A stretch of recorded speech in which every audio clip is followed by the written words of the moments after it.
Halo, assalamualaikum warahmatullahi wabarakatuh.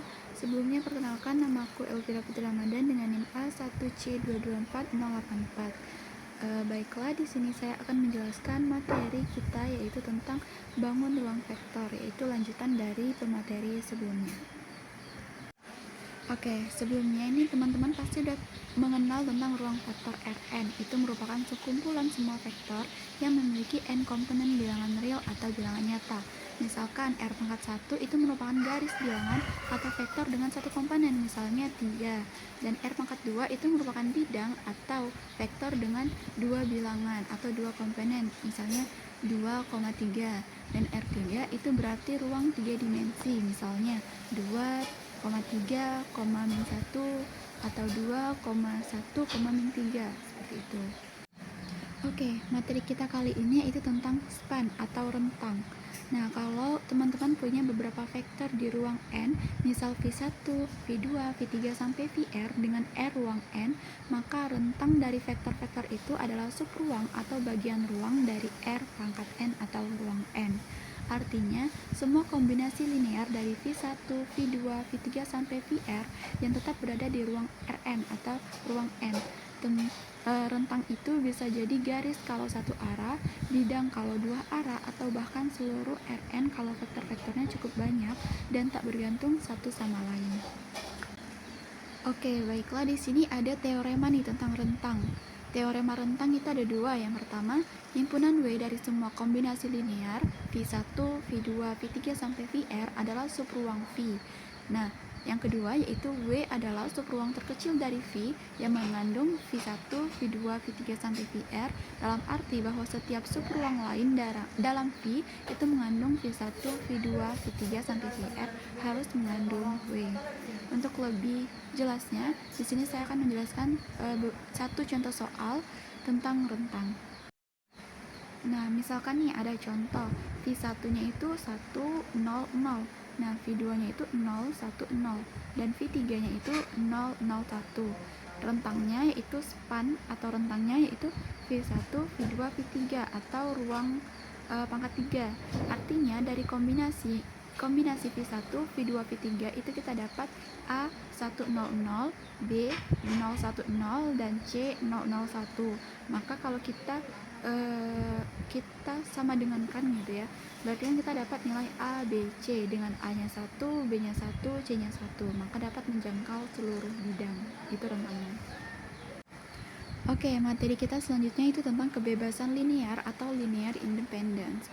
Nah, kata-kata independence ini pasti sudah sering kita dengar ya, apalagi dengan kata-kata woman independence. Ternyata di vektor itu juga terdapat independence, yaitu linear independence atau kebebasan linear yang menunjukkan bahwa apakah suatu kumpulan vektor itu saling bergantung atau tidak satu sama lainnya. Kata lainnya yaitu apakah ada vektor yang bisa dibuat dari gabungan kombinasi linear vektor-vektor lainnya. Oke, di sini ada definisinya, yaitu jika S, F1, F2 sampai dengan Fr adalah suatu himpunan vektor-vektor tak kosong, maka persamaan vektor atau kombinasinya yaitu K1, V1 ditambah K2, V2 ditambah K3, V3 sampai dengan KR, VR.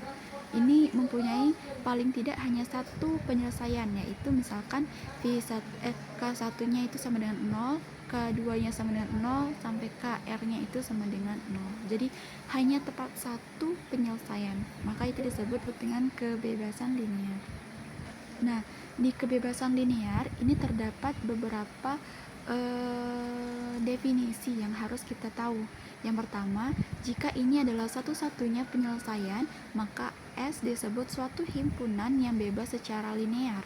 Dan jika ada penyelesaian lain, maka S disebut himpunan yang tak bebas secara linear. Nah, vektor V1, V2, V3 membentuk suatu himpunan yang tak bebas secara linear jika sistem ini mempunyai persamaan yang tak trivial. Nah, atau suatu himpunan yang bebas secara linear itu mempunyai penyelesaian secara trivial. Jadi kalau dia ini bebas secara linear maka dia trivial. Tapi kalau dia tak bebas secara linear maka dia yang tak trivial. Misalnya nih, kita mempunyai V1. V1-nya ini 1,0. Nah, V2-nya ini 0,1. Kalau kita uji, berarti kan K1 1,0 ditambah K2 0,1. Maka dapatlah 0,0. Ini akan menghasilkan dua persamaan, yaitu K1 sama dengan 0 dan K2 sama dengan 0. Jadi hanya ada satu penyelesaian trivial atau satu penyelesaian trivial, maka ini disebut bebas linear. Keduanya tidak saling membentuk satu sama lain. Materi selanjutnya yaitu tentang basis.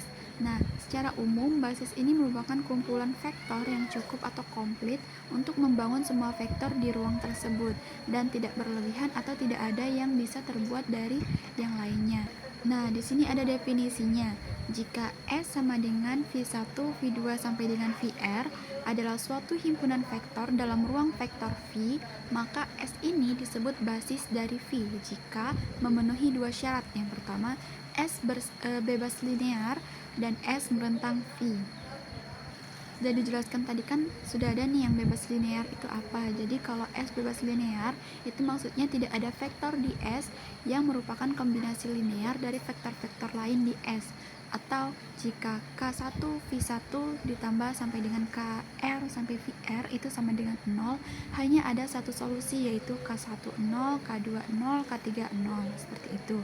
Nah, kalau yang merentang seluruh V, S merentang seluruh V, itu maksudnya setiap vektor atau V anggota V itu dapat ditulis sebagai kombinasi linear atau sama dengan V, yaitu C1 V1 ditambah C2 V2 sampai dengan CR ditambah VR.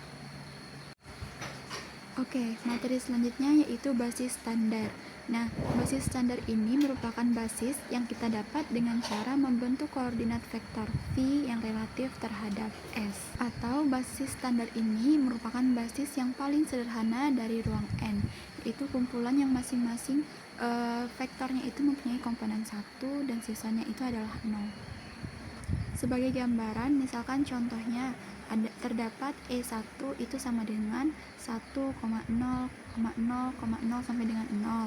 Terus ada E2 itu sama dengan 0,1,0,0,0 sampai dengan 0. Terus ada sampai dengan IN atau 0,0,0,0 sampai dengan 1.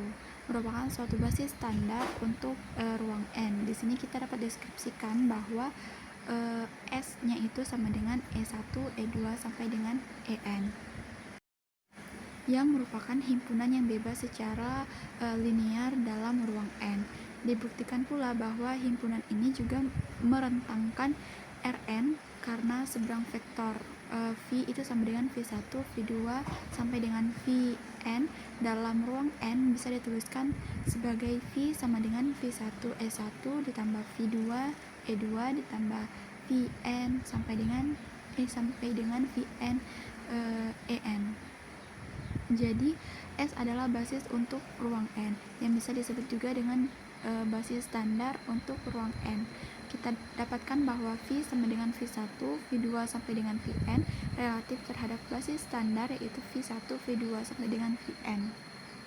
Materi selanjutnya yaitu dimensi, yang dimana dimensi ini merupakan suatu ruang vektor tak nol yang disebut berdimensi terhingga jika V berisi suatu himpunan vektor terhingga. Misalkan V-nya itu V1, V2, V3 sampai dengan Vn yang membentuk suatu basis. Jika tidak ada himpunan yang seperti itu, maka V disebut berdimensi tak hingga atau banyaknya vektor dalam sebuah basis untuk V. Contoh misalkan ada ruang basisnya ada R pangkat 2, yaitu basis standar dengan E1 nya itu 1,0 dan E2 nya itu 0,1. Nah, karena ada dua vektor nih, maka basis ini terdapat berdimensi 2.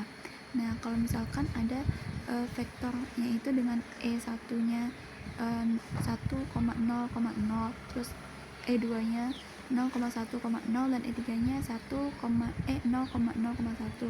Nah, karena ada tiga vektor, maka ini berdimensi 3. Jadi begitu.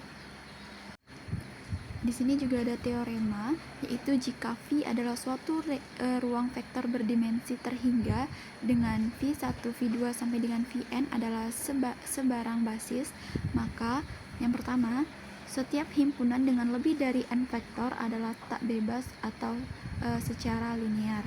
Yang kedua, tidak ada himpunan dengan vektor yang kurang dari n yang merentangkan V.